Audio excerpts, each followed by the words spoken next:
the Alexandrian and Antiochene Christology has distinct Christological trajectories based on their culture and their location. How would that contribute to the Christological controversies and Christological debates?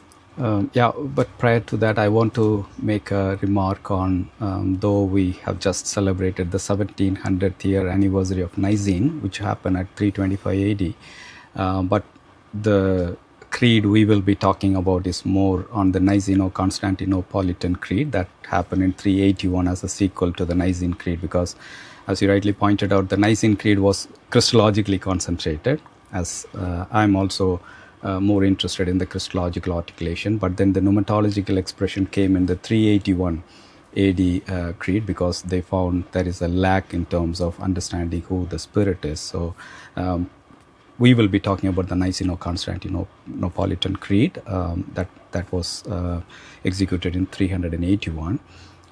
So the whole understanding of this Alexandrian and Antiochian school is a slightly later development. We are talking about a church which has emerged out of the persecution. So one of the graphical account says that the bishops, about 300 to 321 bishops who attended, quite a lot of them have gone through the scars of persecution. So there were bishops with blind eyes and maimed limbs, and they have gone through the real persecution, standing out for the faith. So the whole creedal articulation, what we do, is based on a living confession that emerged out of their very lives being at stake. So we have to understand that.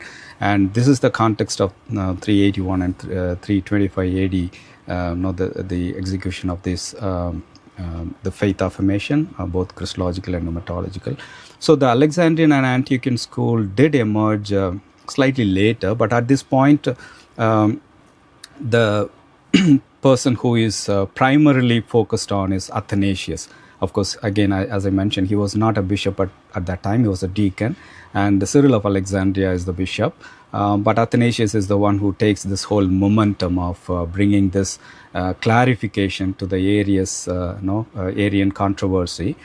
So they are both from the Alexandrian school. So you can see the initial 325 creed, the focus is on the divinity of Christ, light of light, God of God, true God from true God. All that aspects you can see. There is a very clear focus on the divinity and the unity.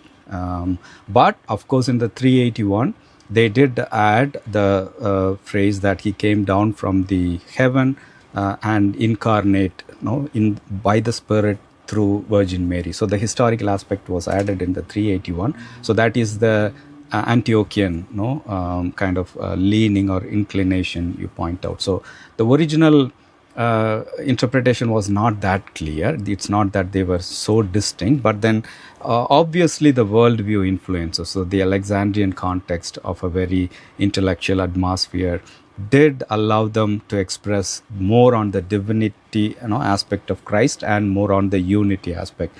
But the Antiochian school more on the literal interpretation of the Bible. So they wanted to focus more on the distinction of persons within Christ and also emphasize the humanity of Jesus. So, but it became, from starting from Ephesus on to Chalcedon, the debate kept going on between the Alexandrian and the Antiochian school. And eventually that ended up in these four phrases that we normally say the delimiters for Christology. So without division, without separation, without confusion, without change. So that happened only because of these two schools kept coming together, debating about the unity, distinction, and finally they put these delimiters that you can't go beyond this. If you talk about union of persons that dissolves the distinction, then you have to stop there. Or if you only emphasize one aspect of it, you have to stop there. So that's the Chalcedonian kind of creedal affirmation or the formulation puts an end to this debate where both of them could come together